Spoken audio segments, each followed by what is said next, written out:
The Trayvon Hoax, Unmasking the Witness Fraud That Divided America by Joel Gilbert is a documentary that came out a few weeks ago, which chronicles the life and tragic death of Trayvon Martin. He talks about how this case divided this country in two. At the beginning, it was a self-defense case. It turned into a murder trial. He talks about that, why that happened. And if what he says in this particular documentary is true, then we have to really be concerned going forward that this cannot happen again, because this is totally preventable. We're going to talk about this film and talk about the things he has in it and how, again, we can make this a learning lesson so that we can come together and heal as a country. And we're going to start right now.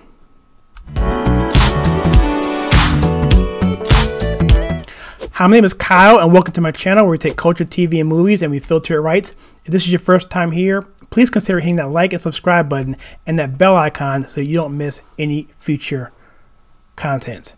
The Trayvon Hoax is a documentary that was put out a few weeks ago, and it highlights the effects that this particular case had on this country.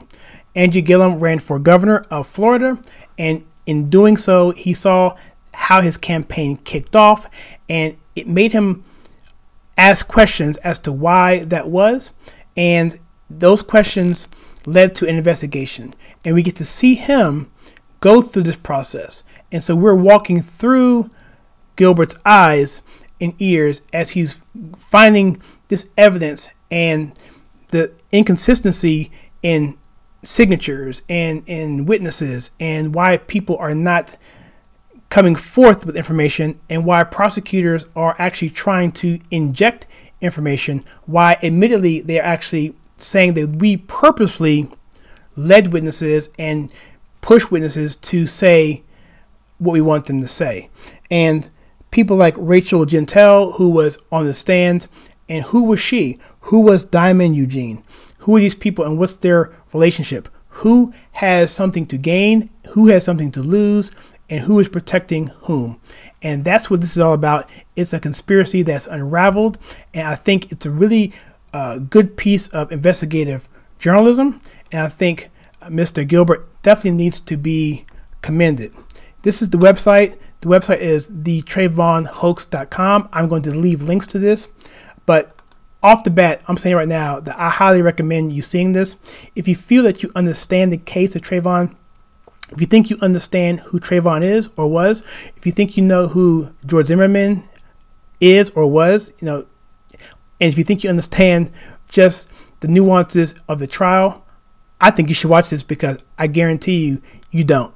Because what he was able to uncover was 750 pages of text messages from Trayvon's phone, and we get to see in his own words what he was going through, the trials he was going through, what he was having to deal with, his things that were making him happy, things that were making him sad, things that were frustrating him, and we get to understand some of the motivations that he was going through.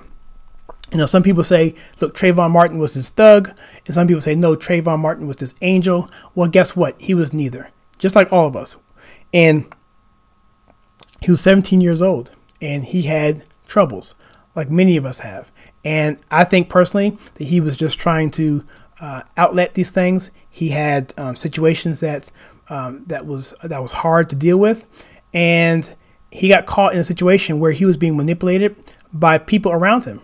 And you get to see that. You get to see the girlfriends and what they were doing, what they did to him, his state of mind that night, and how the text message or the audio that came from the girlfriend that night just miraculously appears out of nowhere by the prosecutor, which changes this case from a self-defense case, which by all evidence, if you look at the physical evidence and eyewitness testimony, it was a clear-cut self-defense if you just look at the evidence. But then you introduce this particular audio, next thing you know, that contradicts all of that, and now here we go with a murder trial, which brings in people like Al and Jesse, and President Obama even interjects saying, if I had a son, he would look like Trayvon Martin. And how this whole thing can just blow up. If you think you know George Zimmerman, I would say that as well, you should watch this, because you get to hear in his own words, because he's actually interviewed in this, and he gives Trayvon's last words. He talks about what happened and his perspective, how he was brought into the situation of the being a neighborhood watch person, and how the instructions that was given to him is what he said he followed that night. And so, again, these are situations that I think, and information that you may or may not know, but I think for 2 hours, I think it's worth your time and effort to see this, because you will never look at this sort of thing again when it comes up. Any kind of headline news, any kind of thing, especially as it regards to racially charged coverage, because Ferguson and Charleston, all these things, I'm sorry, not Charleston, Charlottesville, these particular instances basically came out of the feeling of Trayvon, because Black Lives Matter came out of this. There was a notion that America is bad, that cops are hunting black people, and then all of this plays into that. It fuels the fire. And I think this movie, the documentation in this movie, the investigative reporting in this particular film does such a good job. I think it can begin to heal some of those wounds. Now, some people are going to stick to the narratives because that's what they're based on. That's what they've been built on, careers and so forth. So we can't expect that. But hopefully people can start to put pieces together and identify when things don't look quite right. Jussie Smollett is a perfect example of that. I think we all kind of knew that going into it.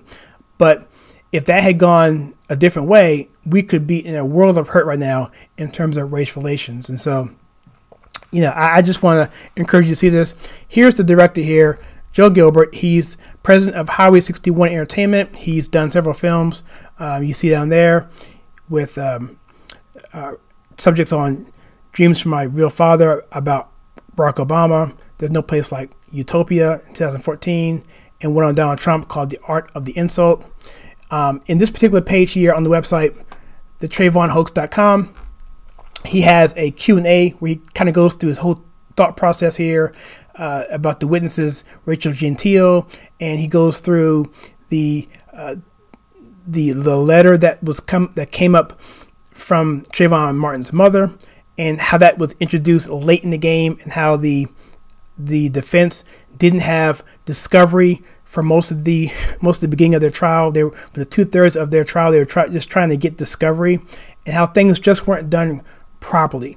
And so once you go through this particular series of events, you get to see how things can play out, and especially when you're dealing with people who have a lot to gain and a lot to lose on this. He actually gets with the people in Trayvon's text messages, his girlfriend, actually, the person who was actually on the phone with him, not the person who's on the stand, Miss Gentile. And so he drops sting operations, and it's pretty cool because you get to see him doing this stuff, and it's like, you know, this guy is, though, he's really doing a solid job. And I think once we take a look at this and see what he did to actually come up with these conclusions, I think you will really be satisfied to think that he did an adequate job. Okay, on here there's press releases here, there's reviews of the particular film. It's also a book as well, and so I'm not going to spend a lot of time on this. I'm going to keep this video pretty short, but I just want you guys to know that the Trayvon Hoax is a very compelling documentary. I recommend you check it out. If you plan on seeing it, comment below and let me know. If you have seen it, let me know. If there's anything that I said in this particular documentary, about anything about this documentary that you feel that wasn't right, let me know, because I'm just curious, because I didn't know a lot about this going into it, and I still feel that I don't know a lot about it.